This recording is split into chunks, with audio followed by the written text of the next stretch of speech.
You're listening to a 58 Ember production.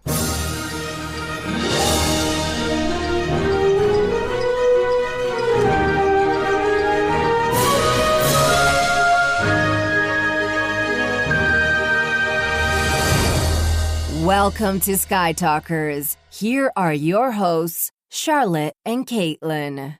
Hello, and welcome to Sky Talkers. I'm your host, Charlotte. Hey, everyone. I'm your other host, Caitlin, and welcome to this week's episode where we're talking all about the first Star Wars documentary, The Making of Star Wars from 1977. I'm excited. I'm really excited to be talking about this documentary that I swear I've seen before, but it's fun to return to in this intentional way. I don't know if I've ever watched it or watched it in totality. Obviously, a lot of the clips in it I recognize, and even some of the behind the scenes clips I recognize from other documentaries. But when I was watching it, I was thinking, have I seen this before, or am I remembering this from another place? The interviews are it for me. The casting, which we'll get to, but those felt very new to me. So I'm excited to talk about them. Mm-hmm. But I just know that this 1 hour special has way more footage that has appeared in other documentaries and also is definitely on the cutting room floor that Lucasfilm owns, that I want to see it all. So release all of the footage from this 1 hour documentary.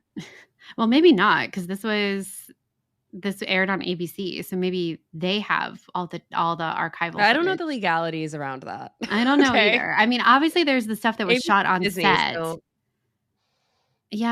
But I mean, okay. That's a lot of interconnectedness I'm not prepared to think through. Anyway, I feel like the reason why we really wanted to dive into this first Star Wars documentary is, first off, obviously Caitlin and I love behind the scenes stuff. Second, this is the first one. It feels like a really good place to, I don't know, dive in. And it's just interesting that this is the first documentary for Star Wars that was released. And then third, we haven't given the original trilogy a lot of love recently. And it's been a while. I know. We love the original trilogy.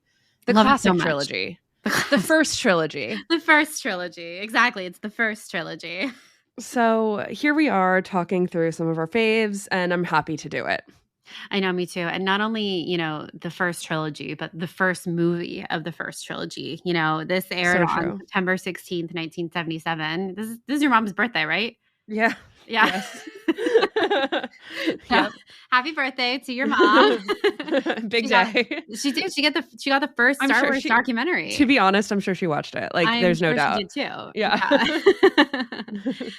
So this is 4 or 5 months after A New Hope, after just Star Wars came out. So I have to imagine the energy of seeing this. We know what kind of pandemonium there was out there about Star Wars at this time, and the documentary talks about this.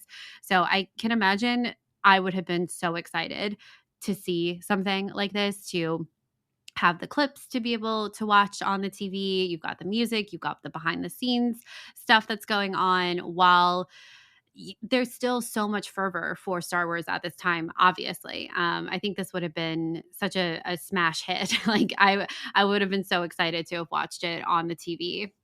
I wonder what the ratings were, because I just feel like so many people had to watch this. I know. We should have tried to look up some reviews or something like that, but we didn't, I'll be honest. So this is just kind of our reaction to it. But I think people would have been really excited. I think because you hear all the time about people who, were at that perfect age, 8 to 12 years old when Star Wars came out, and the idea of playing with the toys and the make-believe component of it, and reenacting all these certain scenes and stuff, but you're doing it all from memory, because obviously you don't have VHS or DVD at the time. It's not airing on TV. So I always think about that component of the Star Wars fandom in this period, where really what you have is going back into theaters to see it, because it was in theaters for a long time. And then you have the music for it, and that's what's helping you relive the film. So for something like this to come out within 6 months of the movie coming out would have been so exciting as another avenue to kind of see elements, see scenes and things like that from the movie itself. Totally. Yeah, this documentary was produced and directed by Robert Guenette, who, I just want to make a little bit of an aside. Something I've noticed and learned as having this Star Wars podcast is there are people who make behind the scenes documentaries for movies and TV shows, as their That's their trick of their trade. And Mhm. Robert Gounet was one of them. It's just funny to like realize that. I don't agree. know. I always think, especially on A New Hope, I always think about who, because I think with Star Wars you get a lot of the commentary from cast and crew in 1976 of no one knew what we were doing. It was a bit of a shit show at some points, you know what I mean? And it's like, who was filming the behind the scenes? Someone had to, like, Well, George Lucas Lucas, obviously approved that, wanted that to yeah. happen, but I'm sure at some points they're filming some of that content and thinking, is anyone going to care about this? I don't think Robert Gounet was directing the behind the scenes of this on the set in like Tunisia. I don't think Right. that was happening. But I know what we know is that there's archival footage that I think was then handed over to a director like this who cuts it, puts it together, And then puts it makes all a together, narrative out of yeah. it. Yeah. And then it was written by Richard Schickel. Schickel, yeah. But there's someone on set filming specifically Always behind the scenes content. and it's like archival shooting. Yeah, like where is this going to end up in the future? It's interesting. The archives. The archives. But I know in A New Hope, I know what you mean. It's like who was this for? Yeah. At this point, because who knew if it was going to be a hit or not? Would these just end up on the cutting room floor in the trash? I don't know. Oh, but can you imagine? No. That was so. I didn't like so that. dramatic. I didn't like that. Yeah. So I think you wrote here that Ben Burtt did additional photography. I think that's what I'm talking about, though. Probably, yeah. He's credited for additional photography. What I thought was fascinating in the credits of this is obviously we have cast interviews, so they have special appearances by Mark Hamill, Carrie Fisher, Harrison Ford, and George Lucas is in it too, but he's not listed in special appearances. He's not listed in the credits, which I thought there must be a reason, and I just don't know it.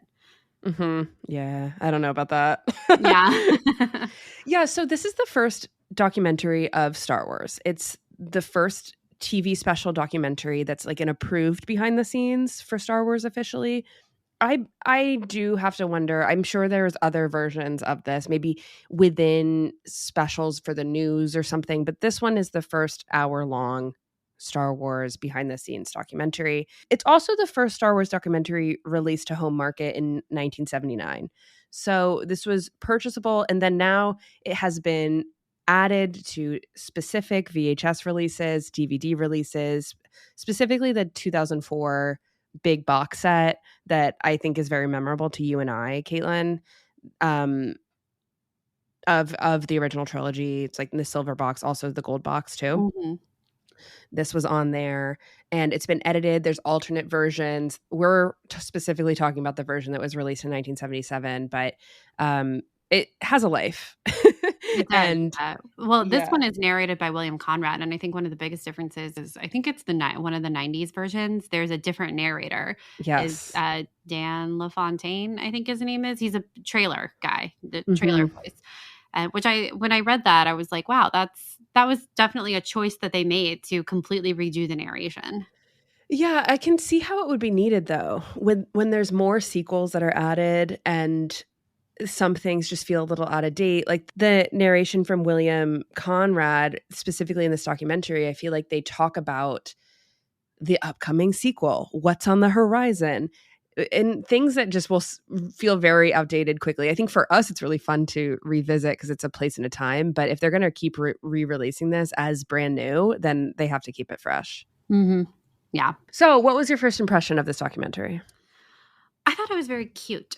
I thought it was a very cute documentary. I think thinking about it in the context of September 1977, full length, an hour long. Again, I think this would have been so exciting to view. And I liked how they had it arranged. It kind of goes chronologically through the film through Star Wars of when they bring up certain things, when they talk about certain special effects, kind of in the middle of the documentary is when they're talking about the sabacc table and Chewbacca and the stop motion and how they did all of that, you know what I mean? And it flowed very nicely like that. I also thought that, the R2-D2 and C-3PO component of it was pretty funny, honestly, because they act very different, I think, than their actual characters.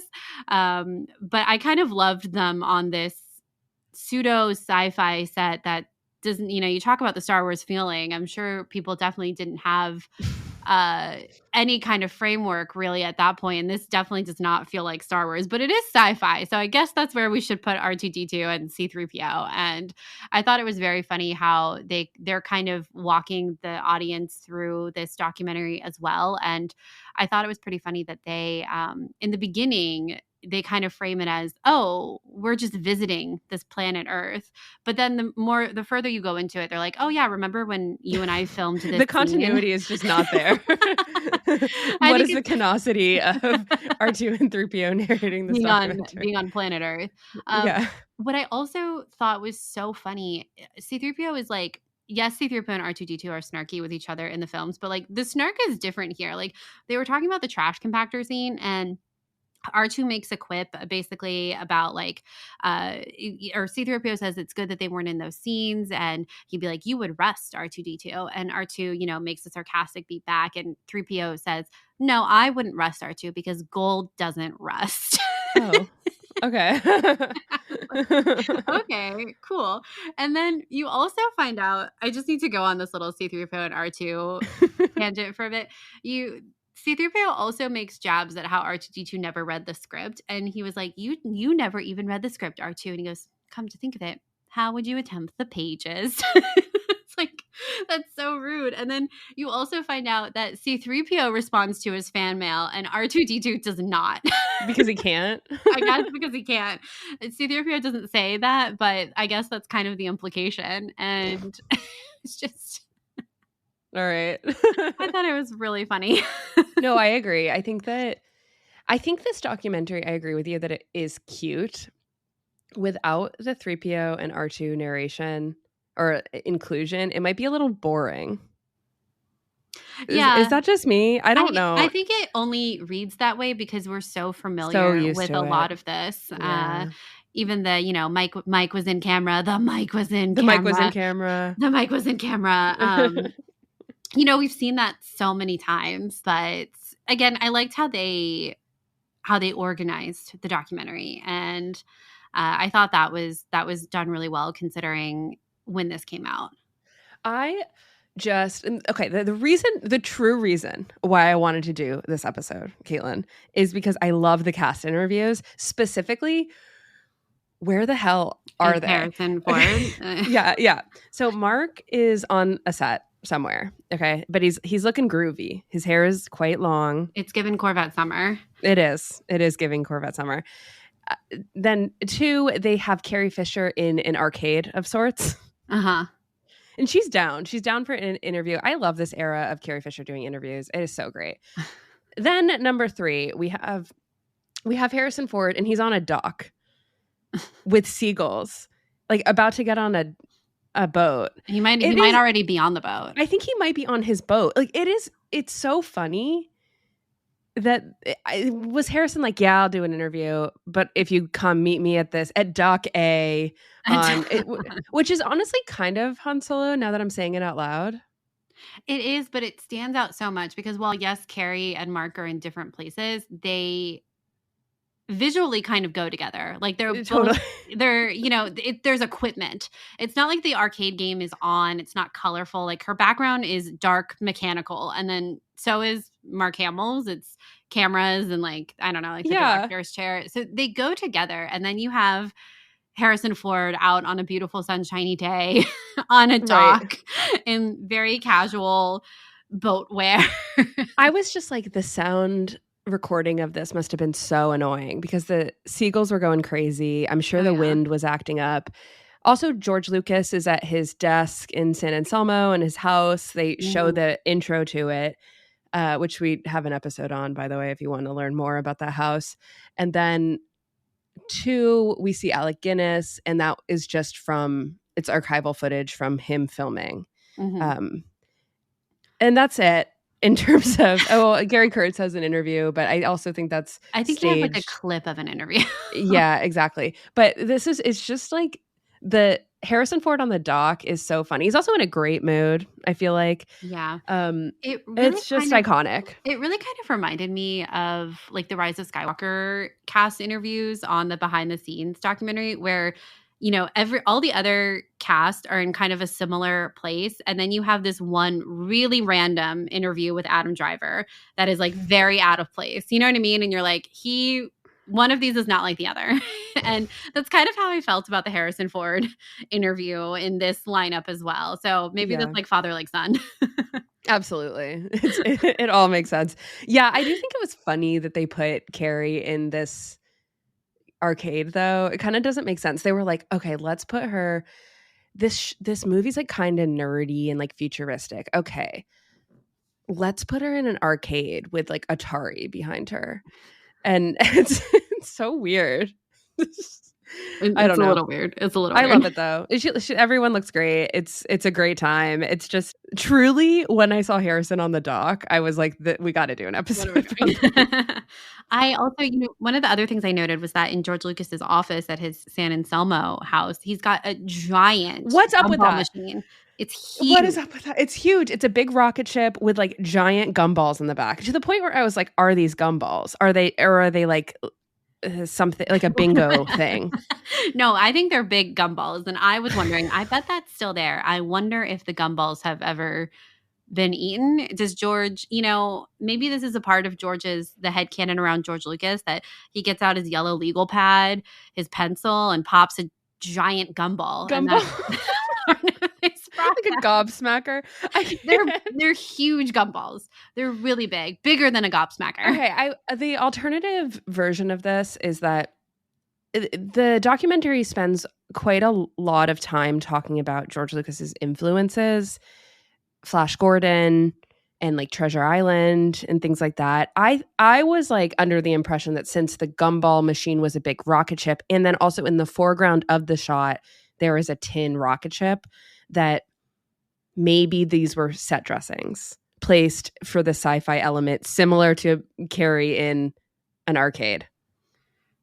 No, because I would like to headcanon that George Lucas has a giant gumball machine. So I agree with you. And I think that is actually likely. And I bet if we're talking about the set dressing, I do think that the aluminum rocket ship that's in the foreground is probably set dressing, but perhaps not the giant gumball machine. Yeah, because imagine the conversation where who's our director, Robert Gunet, is like, hey, we're going to bring in this big gumball machine into your That's house. not happening. It's definitely his own. Bringing it through the front door of this 1870s mansion. Okay, if anyone has any info on the gumball about the gumball machine, hit us up.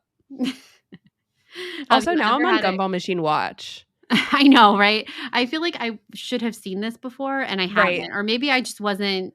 Maybe he went through all the gumballs by Empire Strikes Back. It was a stressful writing process, So. Yes. So we always think, I think kind of funny joke about George Lucas is, he's got a Coke and a Hershey bar and his like plaid shirt and stuff like that. But, maybe, it's really a gumball is more accurate. Mm-hmm. So. You never know. Anyway. Okay.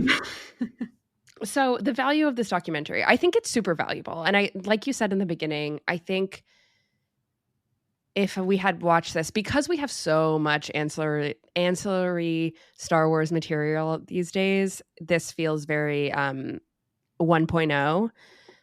But I can imagine it being... It's 1.0 because it is 1.0. Because it is 1.0. It's quite literally 1.0. Star Wars 100, yeah. And I will say, one thing that really strikes me is they really pack a lot into an hour. Mm-hmm. From the key details about the special effects, there was like a lot of information about ILM, the special effects, and like showing the different cameras and camera effects. I was surprised that they went there. And then we see a lot of shooting behind the scenes, the shooting in Tunisia, shooting in the UK. We see they talk about different characters and character beats and who the character is. I don't know. I felt like they really went to a lot of places that in an hour documentary, like they nailed it. Yeah, I think they covered a lot from pre-production, during production, and post-production. And then the impact, obviously, the result of it is, everyone loves it. So, yeah, very well paced, I thought. And yeah, covered a little bit of everything. Depending on what you were interested in, it touched on it in some form or fashion. Yeah, absolutely. This episode is brought to you with support from Nello. Nello is committed to science-backed wellness with their drink supplements that began in 2021 with the TikTok viral Supercalm. Supercalm combines the clinically studied ingredients of magnesium glycinate, KSM-66 ashwagandha, L-theanine, and vitamin D3 to help lower your cortisol levels and let you feel the calm. I am a big fan of Nello Super Calm. I've actually been using it since the beginning of the year, and I can absolutely tell a difference in my sleep quality when I incorporate it into my nighttime routine. For me, I've noticed that it helps me relax easier at night and unwind as I get ready for bed. I've even started taking their to-go packets with me on trips. I used one on our long flight to Tokyo earlier this year, and it is the reason I got any amount of sleep on that flight. And she didn't even share any with me. Yeah, I was limited on my supply. Thankfully, now I have my own. With over 10 flavors to choose from, there's a flavor for everyone. Use the code SkyTalkers10 for 10% off your order. Okay, so I have clipped some pieces from the documentary, and we'll listen to them and we'll talk them through. So let's get going with the beginning of the documentary. Now just behave yourself, R2. Don't be so stubborn. You know perfectly well where it began. It began with Mr. Lucas. George Lucas, 33 years old, writer and director of Star Wars. His first feature film for Warner Brothers, THX 1138, also science fiction, but of a very different kind. His second, Universal's American Graffiti, which recalled his adolescent years in a small town in California. His third film, the phenomenally successful Star Wars, which he wrote far from Hollywood at his home in Northern California. I think one of the key factors in the success is that it's a positive film. It has heroes and villains, and that it essentially is a fun movie to watch. It's been a long time since people have been able to go to the movies and see a sort of straightforward, wholesome, fun adventure. Mr. Lucas. That's why I wanted to clip that. That's my takeaway. Yeah. Yeah, is 3PO being like, you know exactly where it began. It began with Mr. Lucas. And I just funny to hear C-3PO say Mr. It's just like you were saying, this like real world blend of R2 and 3PO. It's like It doesn't exactly work for me, but it's funny. I think that the R2 is a little off too. His they get better as the documentary goes on. Either that or I just became conditioned to this version of R2. But in the beginning, I'm thinking, where are they getting these sound bites? Because this is not my R2-D2. Not my R2. But I think it is, though, technically, because they have Ben Burtt worked on this. So I know. It's weird. But I will never tire, I think, of George Lucas talking about why he, number one, wanted to make Star Wars and why he thinks Star Wars is successful. And I do think that it usually comes down to it's a fun movie. It's a straight, wholesome, straightforward, fun adventure, like he says. And yeah, I think that there's so much more into it. And I know George Lucas knows there's so much more into it, but it just timing wise, Star Wars was what everyone needed at that time.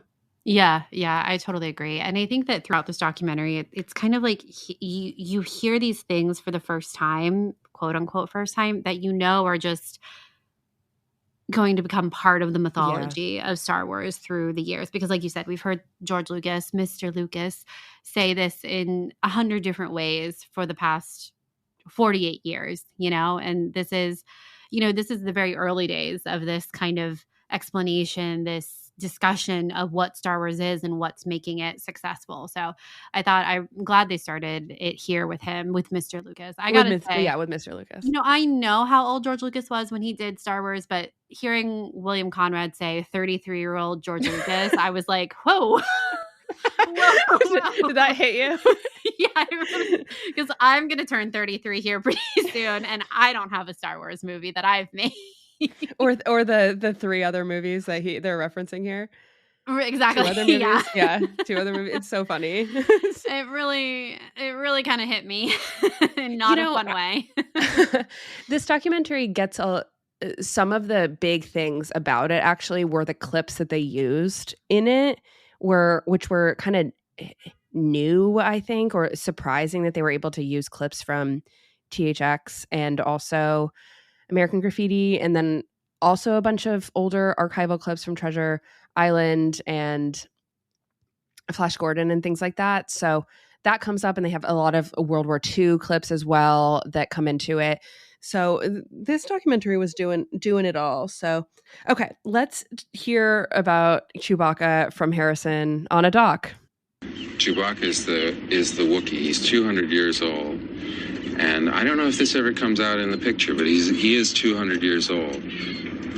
He's capable of flying this spaceship, and I'm capable of understanding his language.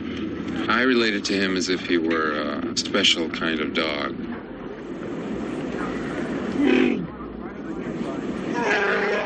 I thought kids would find him real frightening, so I wanted a relationship with him that would imply trust and equality.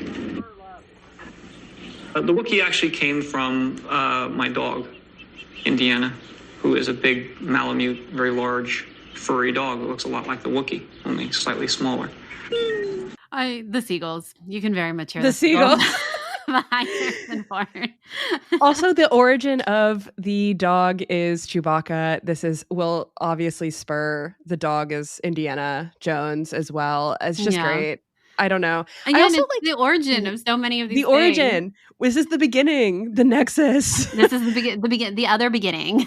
Yeah, I feel like I love when Harrison Ford can talk about Han Solo without being snarky about it, right? And I think it's rare. It's very rare. It turns out you have to take Harrison to his boat. You have to put him on a dock. Yeah, with seagulls flying around in order for him to talk about this. But I like the concept that he knows all these things about Chewbacca that weren't on screen. Like, I don't know if it made it into the picture, but did you know Chewbacca's 200 years old? And I also like his observation that he thought kids would be scared of him. So he wanted a relationship built on equality, which I think is true. And we got that. And I think that has carried into the saga for nearly 50 years to come as well. Yeah, and I think this, the snark of Harrison Ford to Star Wars, that relationship has always been a fascinating one to kind of track. But I think you have, here in 1977, and it's the goal, it's the honeymoon phase. So I think you can kind of see that in his demeanor. And I think you don't really get that again, I think, until like pretty recent, honestly. He kind of had a full circle come around with Star Wars. But it makes me want to go back and watch more of his interviews from this period, because I have watched a lot of Harrison Ford interviews, but honestly, I usually watch like Mark Hamill and Carrie Fisher ones from this time period, because I think they were out and about doing more as well. Mm-hmm. But it's worth it to kind of see more of Harrison Ford and what he was thinking about the character of Han Solo at this time, and about the relationship with Chewbacca, because I don't think this is one where I was like, I don't think I had heard this thought from him about finding Chewbacca, that kids might be scared of him. Yeah, like what he was concerned about and how he wanted to temper thinking that. About the character, yeah. Yeah, because it's interesting because, like, of course now we know Han Solo as this fully formed character that has lived a long life with relationships and everything. But in 1977, all we knew about Han Solo was that he was this mercenary pilot with a bear dog like co-pilot. And that must have been something that Harrison had to figure out through the script and acting and things like that, right? So that's on his mind. Mm-hmm. We think of we think of Han Solo, at least I do. I think of Han Solo as, part of the trio and relationship with Leia and eventual rebel hero, right? Like that's how I think of Han Solo. But I think for Harrison at this moment, he's still like, yeah, you're meeting Han Solo, and yeah, it's crazy that he has the Millennium Falcon and also his dog bear counterpart. Isn't that weird? And here's how I accessed that, Yeah. Like that's what people are talking to him about at this time, which is weird. It is weird. It's very weird because now there's just so much more to bring into the character that we're thinking about when we look at Harrison Ford now. But of course, totally, the Harrison Ford of 1977 had none of that. No one did.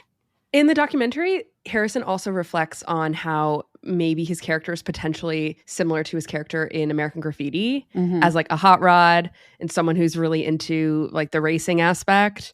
And he was like, oh, I hope it's not. I didn't clip this, but he's like, I hope it's not the same character. I hope it's a little different. And it was like a little moment of self-consciousness a little bit around that, which I thought was interesting because, again, you don't really hear him reflecting on the differences and comparisons between those two characters. But of course that was top of mind because there's just not that much there yet.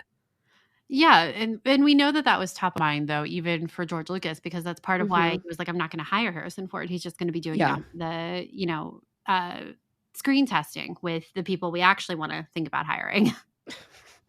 So rude. His words, not mine. Yeah, for sure. For sure. Okay, let's go into the next clip about special effects. There are 365 special photographic effects in Star Wars, more than in any other movie.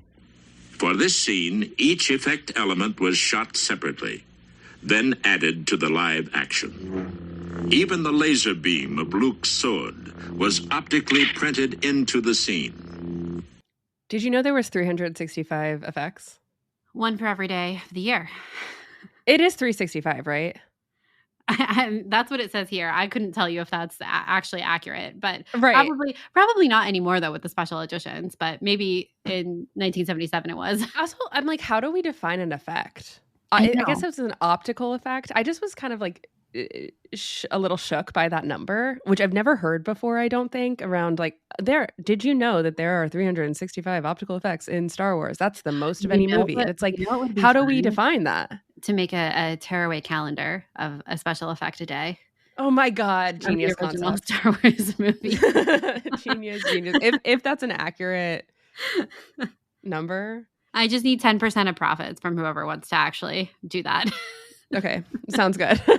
I think another thing that really struck me about this documentary is, again, like I said, I feel like they cover a lot in an hour, and I was pretty impressed by this, especially the special effects portion, which I think is always a very heady thing, especially in 1977, to describe to audiences around how they do things. And something that Caitlin and I have been sort of tracking for years is we are not how we don't get it. Yeah, we don't like fully understand like how a camera works or like how I think I understand how a camera works. Okay, I get it. I know like mirrorless. I know all that. How does in-camera effects work? Okay, like I want someone to walk it through to me. Like I want someone to walk me through it. Like I absolutely know nothing, because sometimes even when in Light and Magic, I understand the Dijkstra flex. Okay. And in this documentary, I understand exactly what they're talking about too. But when it comes down to it, like recently when Caitlin and I were in San Francisco, this is a perfect example. We were in the Walt Disney Family Museum, amazing museum in San Francisco. I highly recommend it. We spent hours there. They talk about how the camera was used in animation in order to layer on and like move the backgrounds to bring certain pieces of animation forward. And in the beginning of the museum, Caitlin and I were like, I need to see this in action. Like, I don't understand what they mean by this. And then by the end of the museum, they actually have this huge camera that they've split apart, like blown up basically, to show exactly how that shot that I was referencing was built. And that made perfect sense to me. But I guess what I'm trying to say is this documentary, the Star Wars documentary, did a really good job of describing different in-camera and out-of-camera effects and optically putting things on frame and separation of frame and things like that I just found very enlightening. And I need more of this in my life. Yeah. And I know it's not this simple anymore. That's the other thing, is that I feel like this was quote unquote, like I understand it in the documentary, but now with digital effects and placement and things like that, I need another explainer. And I think I've gotten it, but I need more. I think for me, it's one of those things that always feels difficult to me to retain. You know, yes. when I see it because we even had a similar experience at the Ghibli Museum. There was something similar there where they were showing basically how they create depth in certain scenes in animation through like multiple panels of the the painted background versus the hand-drawn characters moving and things like that, you know? And I understood it there, and I understood it in the Walt Disney Museum. But then when we get here and they're talking about things that are optically printed, I'm like, what does that mean?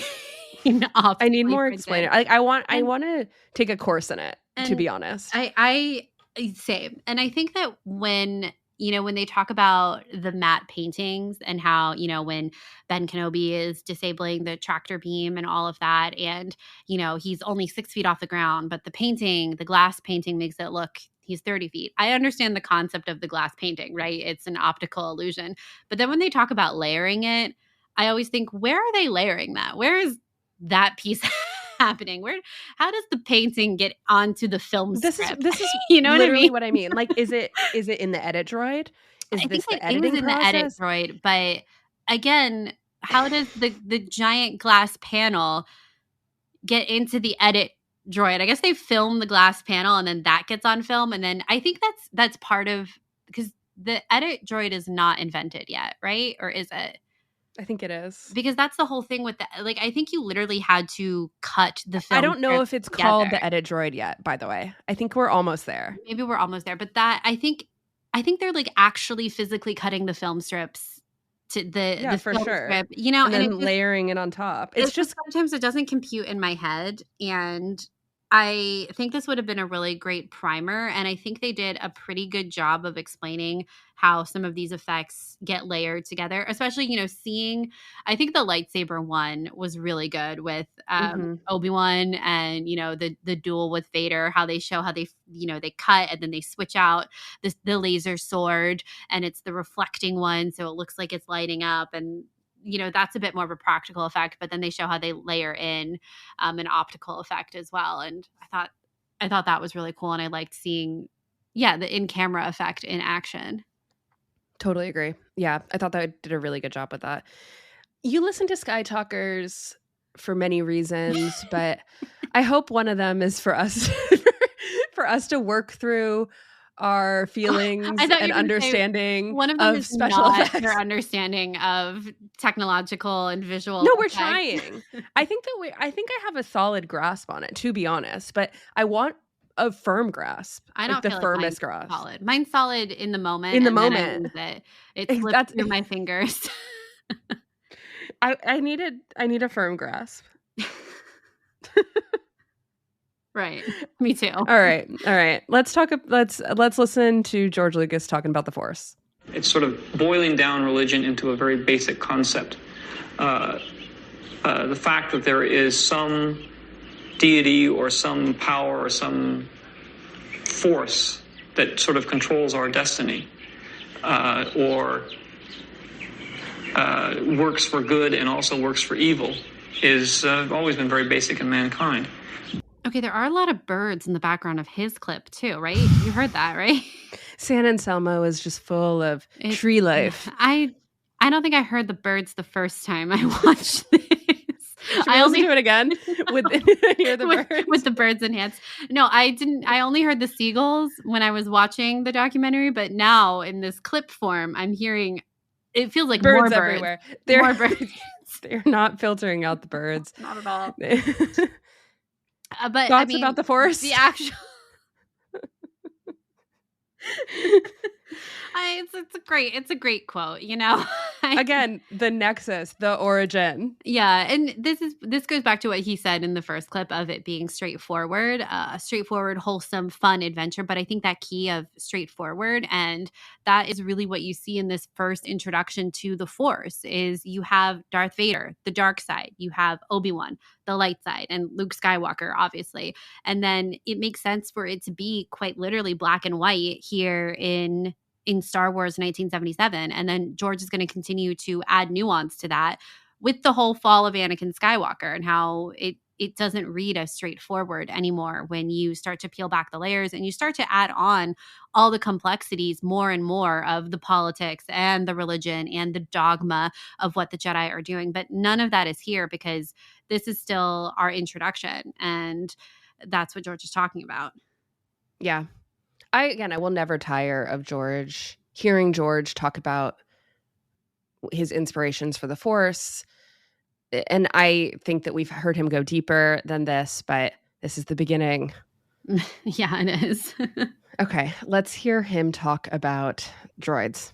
He and his companion became both dream and nightmare to their creator, George Lucas. When I started writing this, I found the most intriguing thing was to take two robots and make them into human beings and make them the most interesting characters in terms of the comedy element and the I wanted to make the film around them, use them as a framework for the film. And I knew when I did that I would be getting myself into a lot of trouble.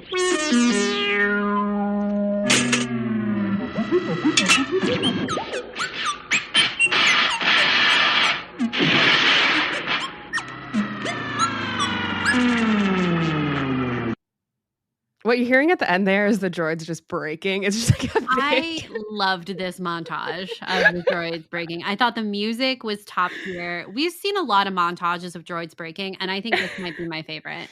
The documentary does name how many droids were created, and I'm pretty sure it's 24. I'm pretty sure they all break. All of them. They're his worst nightmare. Everything is breaking. Also, could not unhear the birds. So many birds. So many birds in George's office at that moment. Does he have a pet bird? Like, what's happening? An There's so many birds. The windows are open. I also will never tire of George talking about how, whether or not this is true throughout the entire saga that George pens, that the droids... What are you laughing? Are you laughing at me using the word pen? Yeah. Okay. Pens. Okay, poet. Okay. I don't know. Just, yeah, whatever. Okay, we're moving past it. I don't think that George...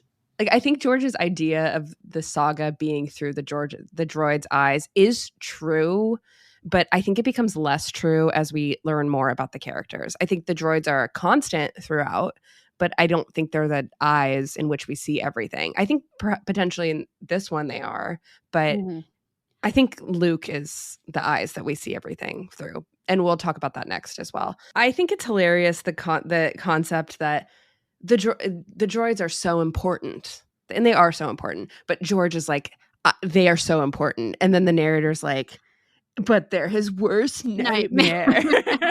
The narrator also comments at one point, it's just from the dawn of time with Star Wars, everyone knows that George Lucas was so stressed filming. It's so sad. It makes me really sad. They talk about it here too.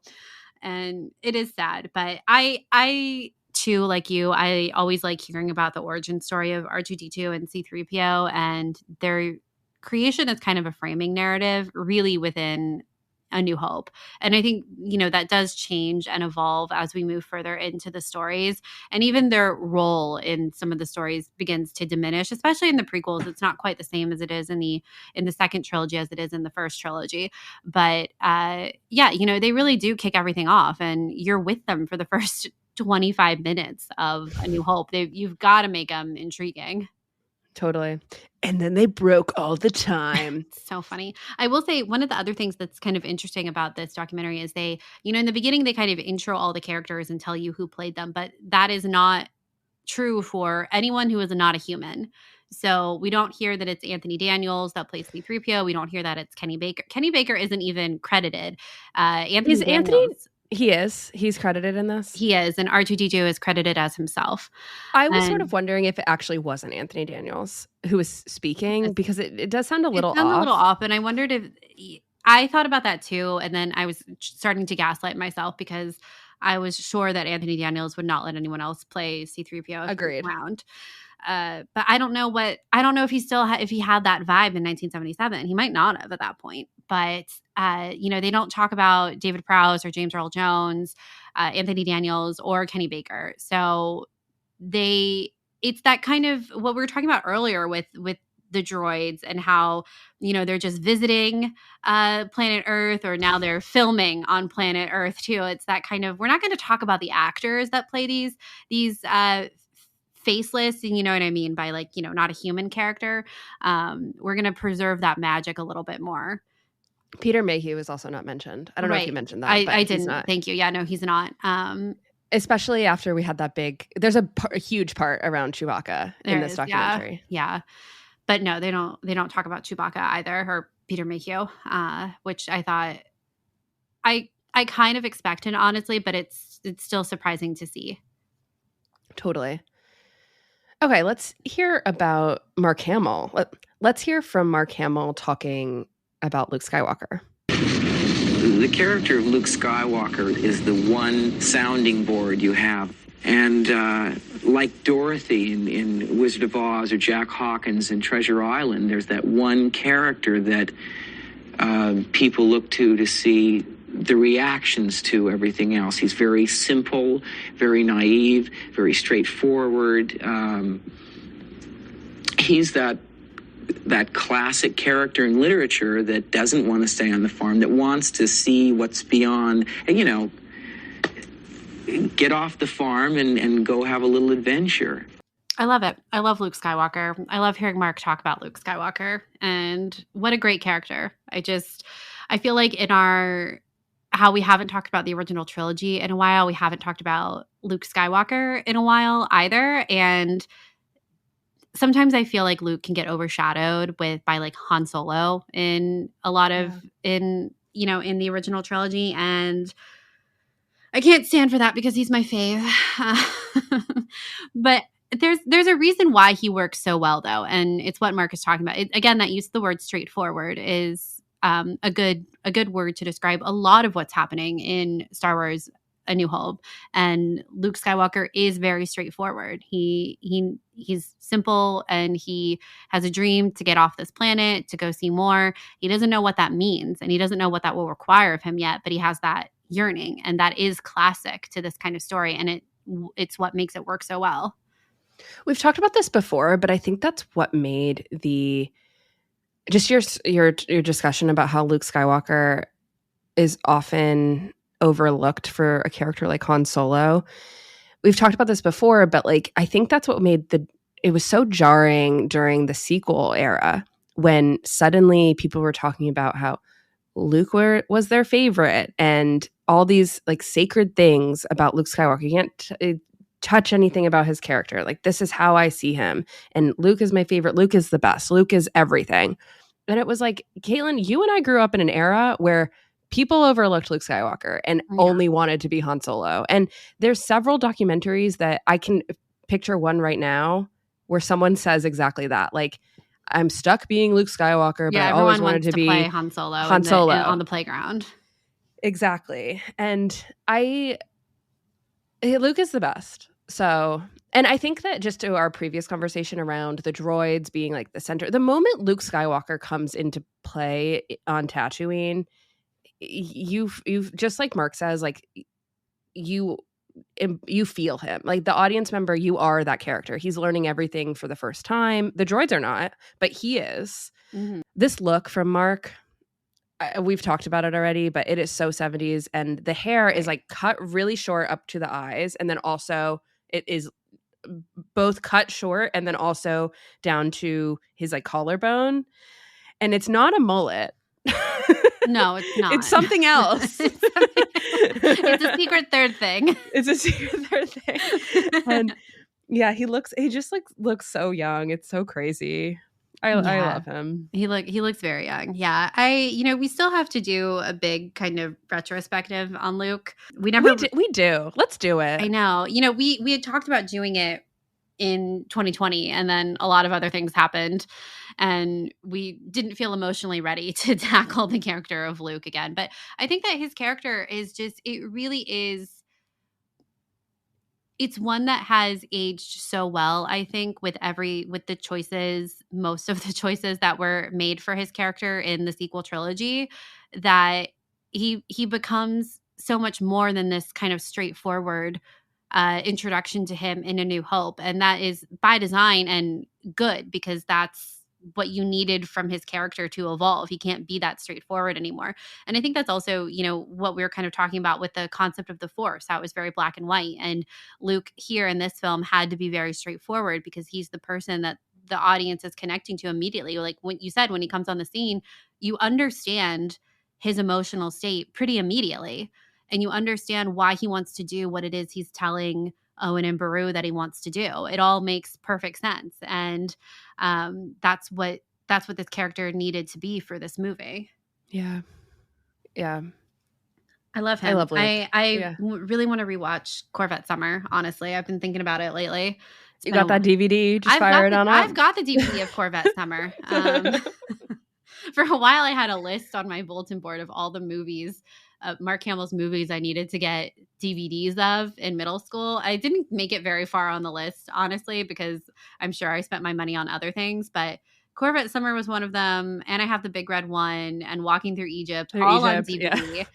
The Big Red One, or Walking Through Egypt, was like surprisingly emotional. He's not really even in it that much, but great movie. But he's in it. He is in it. He is in it. Yeah, the goal here, I think, for that list, it just needs to be stated because we were young girls, is to capture the Mark Hamill in the age group of the era of Star Wars and seeing as much movies around that time period as possible. Exactly. Unfortunately, Walking Through Egypt is not that time period at all. No. But The Big Red One and Corvette Summer absolutely are. Yeah, totally. Okay. Now we're shifting our focus to them talking about the future of Star Wars and the sequels. So let's hear Gary and Carrie Fisher and I think George Lucas talk about the future of Star Wars.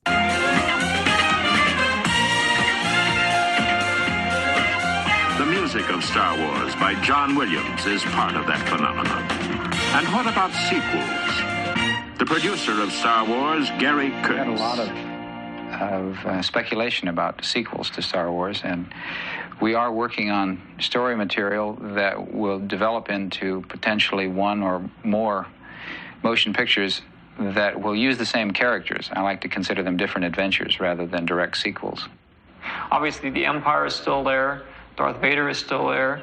And it's going to also evolve with new characters coming in, new problems, new worlds. It's still being written, the sequel, and we're all signed for them to do them, Mark Harrison and I, and the robots, 3PO and R2.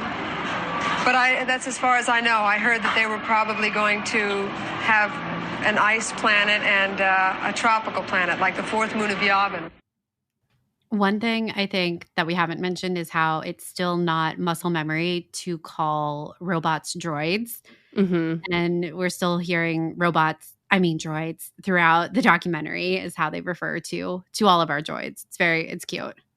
Totally. I think it's really fun that Gary Kurtz mentions that the sequels could be different adventures versus direct sequels. What do you think about that, Caitlin? Because I think this is kind of novel for them to even say that.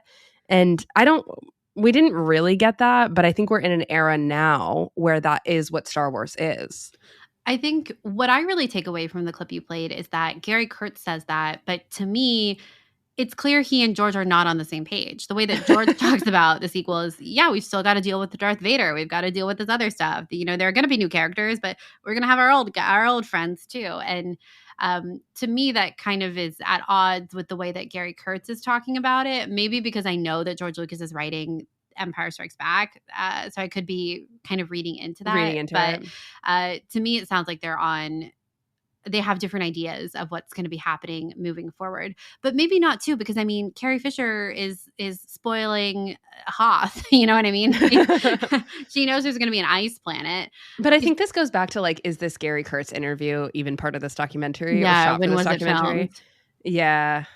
But I think you're right that the concept of existing in the universe, but not with the characters, or that they're not necessarily tied together in the way that they did end up being sequels, is a lot of what we're kind of seeing now, especially when we think about like The Mandalorian in a lot of ways and what it could potentially be doing more of in the future. Mm-hmm. And even just, I think Visions is kind of within that concept too of, we're just kind of making these anthologies, and the Tales stories are a lot like that as well. So I think everything is like that. The Mandalorian, I think all the shows are spin-offs of the originals. So but within themselves, that's different adventures. Yeah, within themselves. Yeah. I've heard Carrie before say this. She loves to say the fourth moon of Yavin.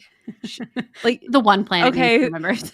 Right. So, well, I think she remembers a lot. She knows Star Wars. Yeah, she and does. so I think that she was holding back a little bit here. And then she says, oh, like the tropical planet, like the fourth moon of Yavin. Okay, Carrie, drop that knowledge.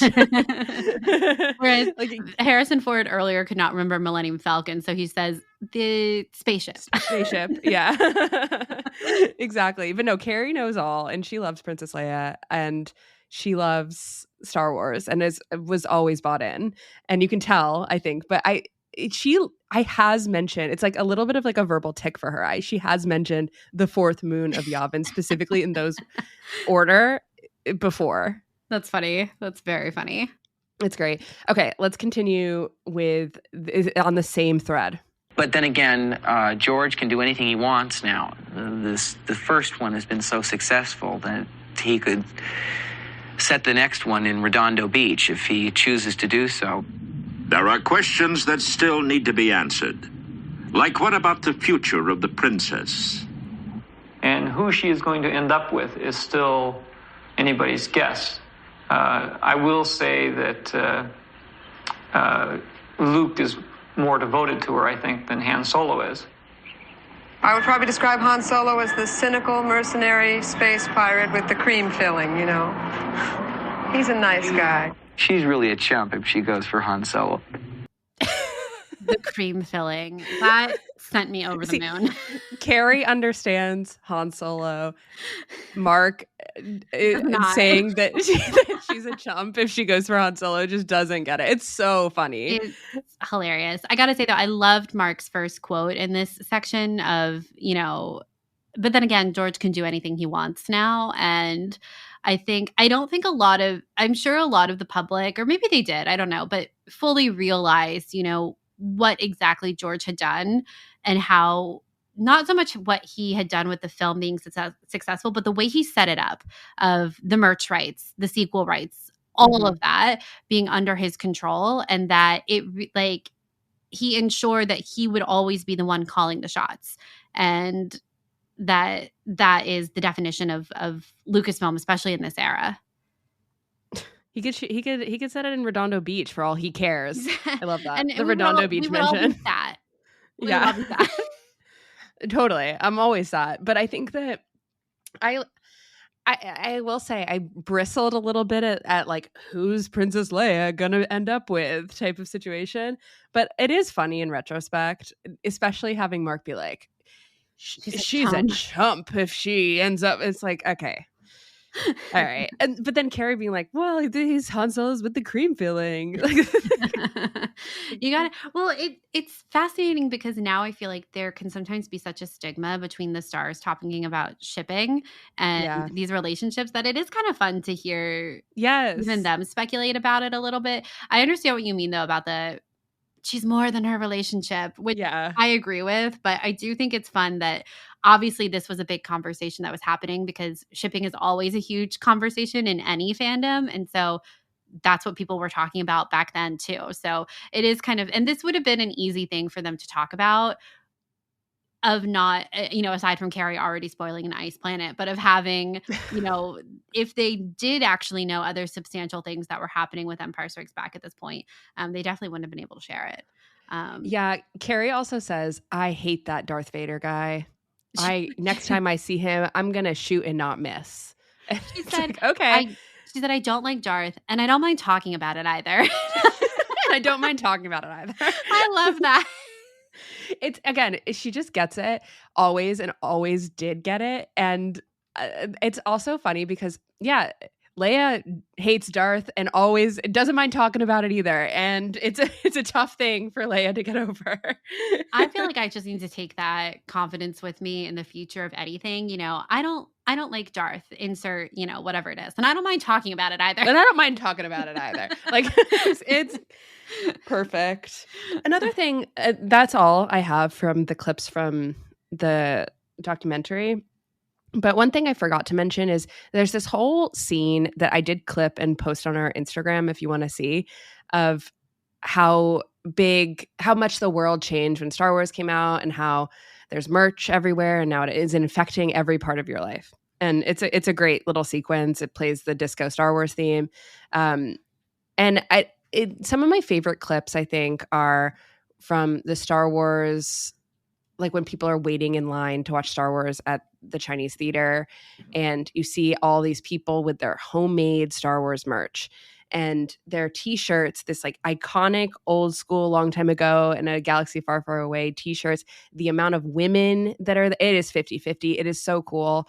And also just like this old merch that I just want all of it. And I know that most of the stuff that you see in the line was homemade, but there's this promotional like disco clip also of people, of like a lot of women and guys too in these t-shirts for Star Wars. And those t-shirts are really cool. I really want one. Yeah. And I love seeing this because I still sometimes like, it's still there. It's still there around like Star Wars has always been like people saying that Star Wars is like made for the boys, but like no, the women showed up and they've always been there since May 1977 in line, and it's really cool to see. And yeah, they're making the merch. They're in line, and the merch looks amazing on them. And they got their dogs all dressed up, and I love the Darth Vader lives buttons too, which I think are really specific.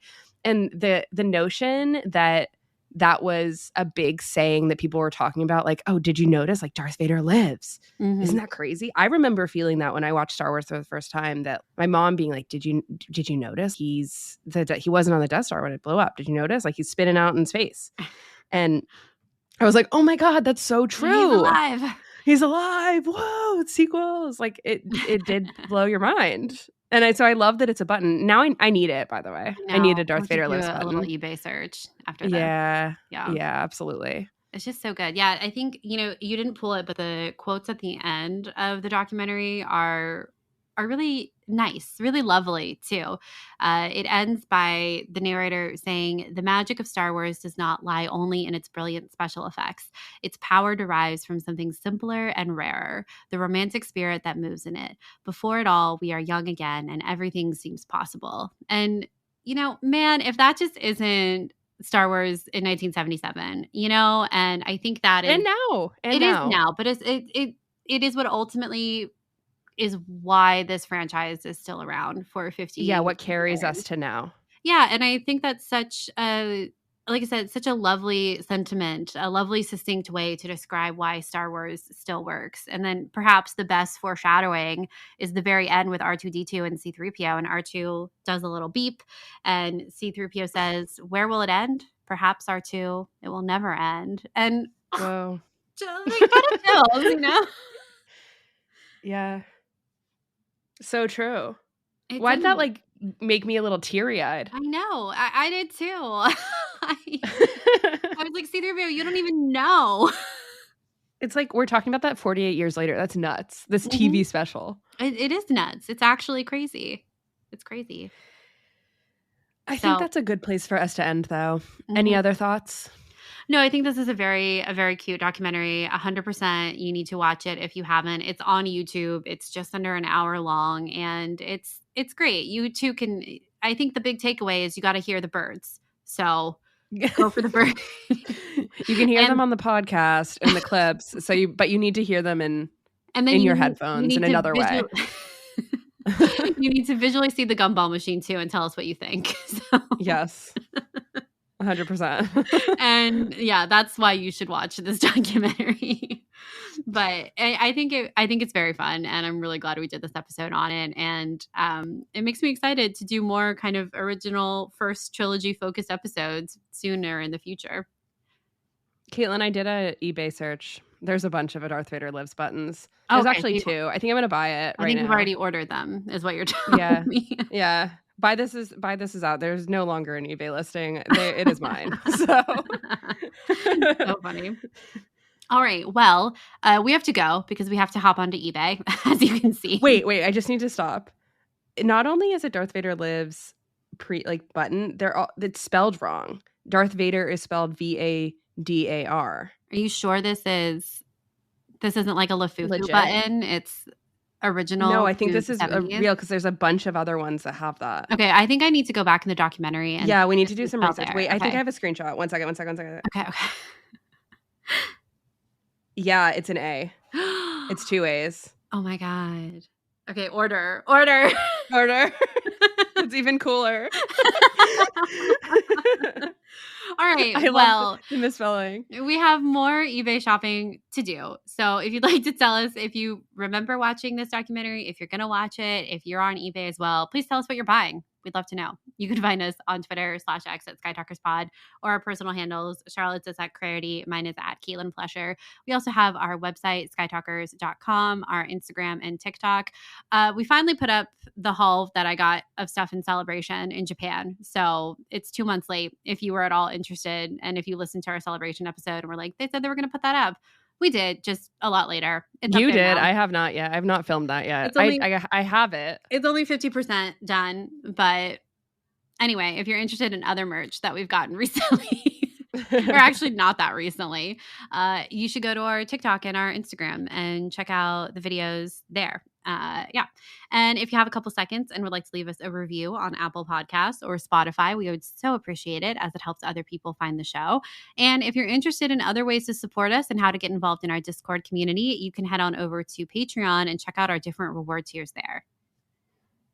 I want to say a huge thank you to these patrons: Emma, Shelby, Sophie, Catherine, David, Tom, Joanna, Sarah, Ella, Kels, Jennifer, Jacqueline, Kyle, Savannah, B, Neil, Blessed Cheesemaker, Allie, Adam, John, Megan, Travis, and Courtney. Thank you so much for supporting us. Yes, thank you guys so much. And until next time, may the force be with you. May the force be with you.